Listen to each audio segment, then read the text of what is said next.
Priatelia, vitajte! V tejto relácii Kaprárina z Jančím Fek vám budeme pravidelne každý druhý štvrtok prinášať zábavu, inšpiráciu a rady pre vás. Ahoj Janči. Ahojte, ahoj Majo.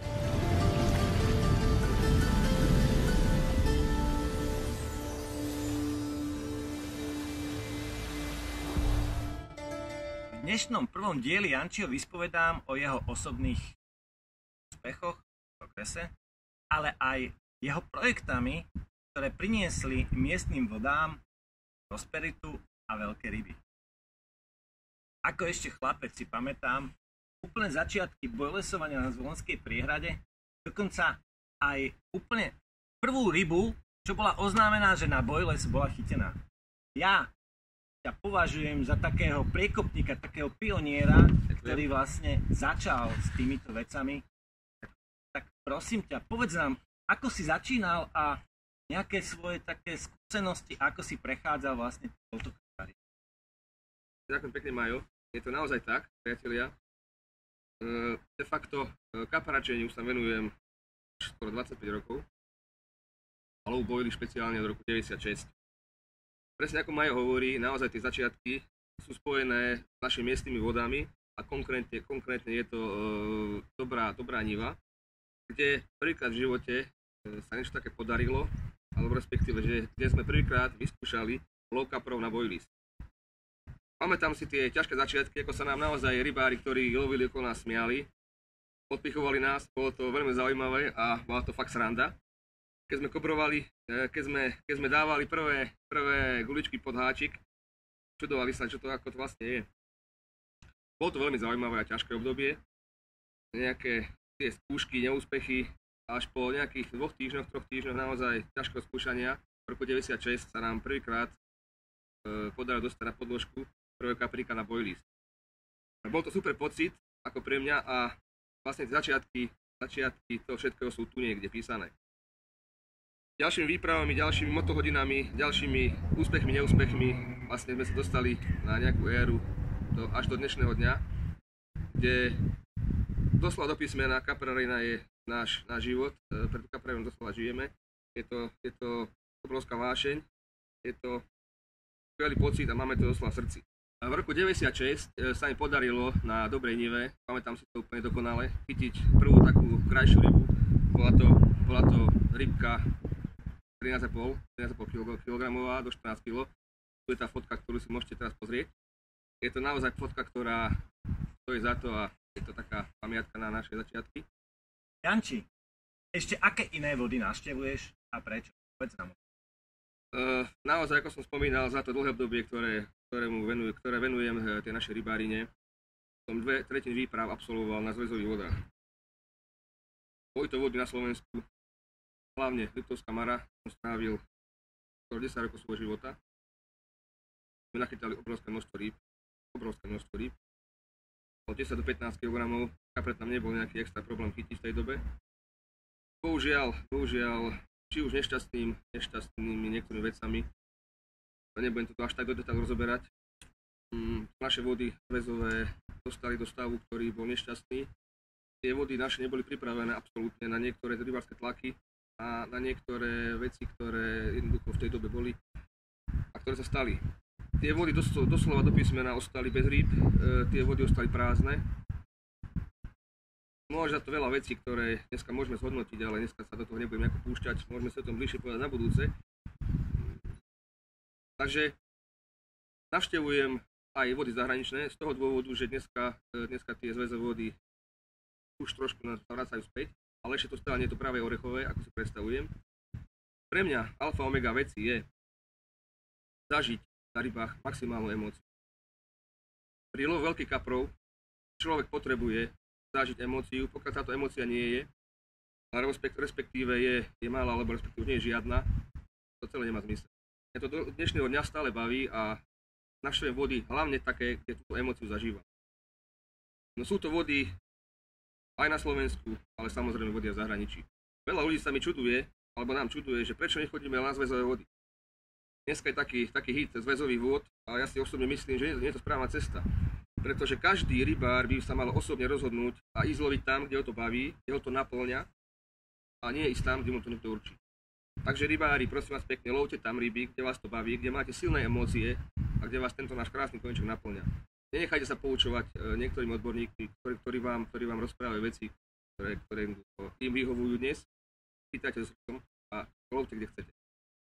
Dobrá Niva, ako vznikol vôbec tento nápad vlastne zarybniť dobrú nivu s takými veľkými kaprami? Čo to vzniklo? Prečo to vzniklo? A aké to bolo predtým? Povedz nám niečo. Dobrá niva bola voda, ktorá pred tým našim projektom bola na veľkom ústupe. Bolo to hlasím, myslím osobne z dôvodu, že táto voda sa dala do zväzového režimu. Vybrali sme ho z miestnej úpravy a dali sme ho do zväzového režimu. A túto našu vodu navštevovalo veľké množstvo rybárov, ktorým športový rybolov alebo takéto veci podobné s týmto nič nehovorili. A tá voda ostala vybrakovaná. Tomuto celému projektu dopomohol Majo, dopomohla taká trošku možno šťastná náhoda. Ja som strašne rád navštevoval jednu miestnu vodičku, respektíve jednu malú vodičku v Pejšovciach, ktorá bola občianskeho združenia, kde bolo 21 členov, bolo tam hrozne veľa mojich priateľov a kamarátov, ktorí túto vodičku navštevovali a pravidelne zarybňovali. Dostala sa do režimu, kde naozaj tam bolo radosť chytať. Bolo tam perfektné zarybnenie, výborná starostlivosť o ryby a tí ľudia boli veľkí nadšenci. Bohužiaľ, takou nešťastnou náhodou im obec nepredĺžila zmluvu na tento rybník a tým pádom celý projekt musel zaniknúť. A práve v tú chvíľu som ja náhodou sa ocitol na tejto vode a sme dohodli nejaké pravidlá, že jednoducho celú túto obsádku sa pokúsim predostrieť z vojenskej organizácii, že ju kúpime a celú obsádku prenesieme pár kilometrov vedľa na dobrú nivu. Bol to vynikajúci nápad, si myslím osobne, pretože toto združenie malo ponuky vyloženie na veľké ryby a s ostatnými menšími násadiakmi, s ostatnými menšou bielou rybou alebo dravcom sa nepočítalo. Ja som ponúkol teda takúto alternatívu pre toto občianske združenie, ktorú som následne predostrel na našom mestskom výbore. A tu to začalo všetko.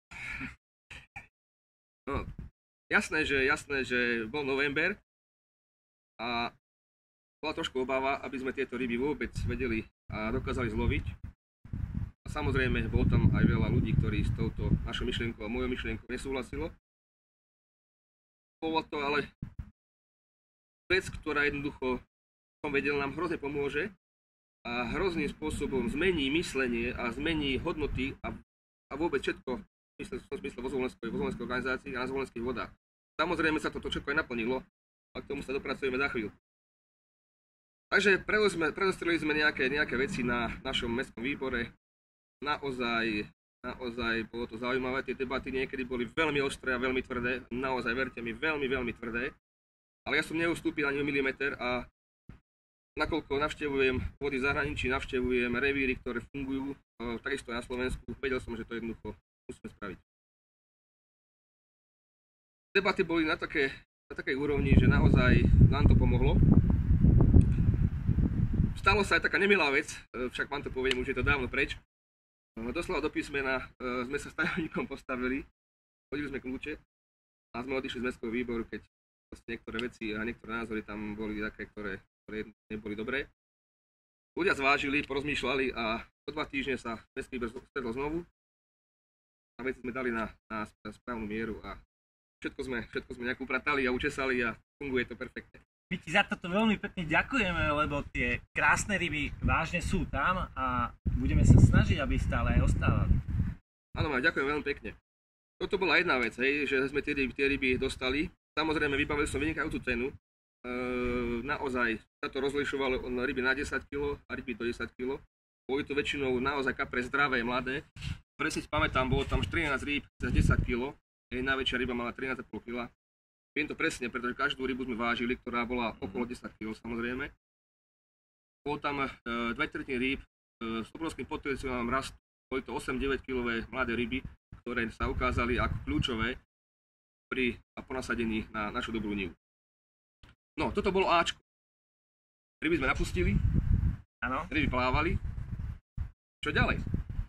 Ako som spomínal pred chvíľou, niektoré vody, ktoré nesprávnym nejakým nastavením, možno nesprávnymi rozhodnutiami, končili veľmi zle. A pokiaľ sme chceli tie ryby nejakým spôsobom uchrániť, pokiaľ sme chceli niečo po sebe zanechať a chceli sme z našich vod urobiť dobrej nivy parádny revír, bolo potrebné tieto ryby a nejakým spôsobom zachrániť. Tak prečo sa vytvoril projekt K60? Určite to nebolo jednoduché. Áno, Majo, ako som spomínal, boli to také priekové veci. Ja som sa ale rozhodol, že na každej členskej schôdzi máme 4 organizácie vo zvolenie, sa osobne zúčastním a do návrhu a do hlavných bodov v každej členskej schôdze zapracujeme od K60 Dobrá Niva. Každý mi hovoril, že K70. Ale hovorím si, prečo by malo byť K70, ja som išiel ešte ďalej, mali sme K60. A v roku 2012 naozaj projekt K60 na Slovensku nemal nikto. Aj keď vieme, že v tej dobe tie názory na režim chyťa púšť alebo na ten spôsob lov športový bol ešte horší, ako je to dnes. Ja som tie 4 členské schôdze absolvoval, v každej jeden som vystúpil. Okrem iného, samozrejme, sme povolávali spolu s tajomníkom a s predsedom a s chalami z výboru veľké množstvo ľudí, hlavne mladých rybárov, aby sa na tých členských schôdzach zúčastnili, kde sa hlasovalo o týchto veciach. Naozaj dnes to môžem zhodnotiť ako vynikajúci krok a bol som sám prekvapený, ako sa niektorí rybári zachovali. Naozaj to celé prešlo perfektne, myslím, že 80% všetkých členov bolo za. Ale jasnačka, že bolo tam veľa ľudí proti a krutili hlavami niektorí a išli natvrdo proti nám, ale hovorím, je to niekedy o tom posolstve, že ideme za každú cenu a niečo ideme spraviť. A že dneska to perfektne tej dobrej funguje, je to vidieť. Tie ryby sú nádherné. Keď niekto v minulosti pred pár rokmi povedal, že sa budú na Nive chytať kapre 15, 17, 18 kilové, nikto mi tu asi neveril. Určite nikto. Dnes je to úplne bežné. Organizujete aj bojlesové preteky. Aký je zmysel a účel týchto pretekov? Vlastne po tomto celom systéme a režime, keď sme schválili si ho na tých našich členských schôdzach a následne na mestskej konferencii, moji priatelia z výboru navrhli, či sa nepodujmem, zorganizovať aj bojlesový pretek na tej našej dobrej Nive. Pripadlo mi to ako dobrý nápad, naozaj sme sa toho zhostili myslím si osobne, že na takú výbornú. A už ten 0. ročník bol podľa môjho názoru urobený fakt dokonale. Boli tam nejaké malé chybičky, tam krásy samozrejme. A tento pretek pomohol ďalšiemu napredovaniu toho revíru Dobrá Niva a nejakej prezentácii, hlavne na Slovensku. Ďakujem veľmi pekne všetkým ľuďom, ktorí sa do dnešného dňa spolu podielajú na tomto preteku a pomáhajú, ako sa dá.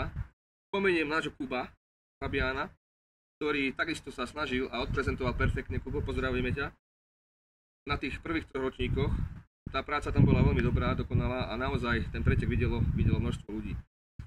Touto formou sme sa snažili nejakým spôsobom aj nastaviť takú prezentáciu systému chyť a pust alebo to športového rybolovu pre našich členov.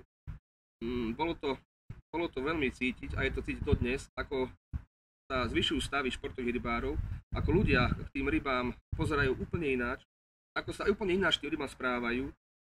Doslova do písmena naozaj sme pyšní, že v tomto zvolenie takto perfektne funguje a z roka na rok pribúda a z roka na rok vidíme, že športových rybárov viac a viac.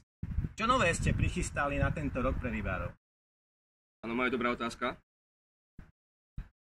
Sme sa rozhodli v rámci mestského výboru, že vytvoríme opäť nový pretek a bude to pretek pre jednotlivcov, ktorý bude, ak sa dobre pamätám, posledný májový víkend, je to asi 24-25 máj.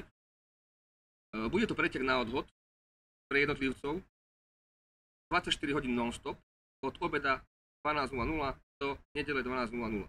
Viac sa dozviete v najbližšej relácii, kde vám povieme o tom viac. Čiže bude nová relácia čisto o tomto preteku. Sledujte. A povedz nám ešte nejaký odkaz pre dnešných kaprárov. Takže priatelia, v prvom rade sa rozhodujte a snažte sa loviť ryby so srdcom. Všetky výpravy, ktoré absolvujete tam, kde vás to baví. Chytajte ryby, keď len chcete. Čo je hlavné? Hlavné je emócia. To je úplne to najhlavnejšie, aby vás to bavilo, naplňalo. Ako som spomínal pri prvom vstupe, nikým a ničím sa nedajte ovplyvňovať. Myslím si osobne, že to srdiečko je absolútna alfa omega v každom športe a pri našom rybárskom a kaprárstve platí dvojnásobne. Nech sa vám darí v tomto roku, ja vám budem aj s Majom držať palce a budeme sa vám snažiť pomôcť, poradiť v ďalších reláciách, ako na to, akým spôsobom niektoré veci vieme zlepšiť, akým spôsobom si vieme niektoré veci zjednodušiť a budeme napredovať. Majte sa pekne, vidíme sa na budúce. Ahojte! Čaute.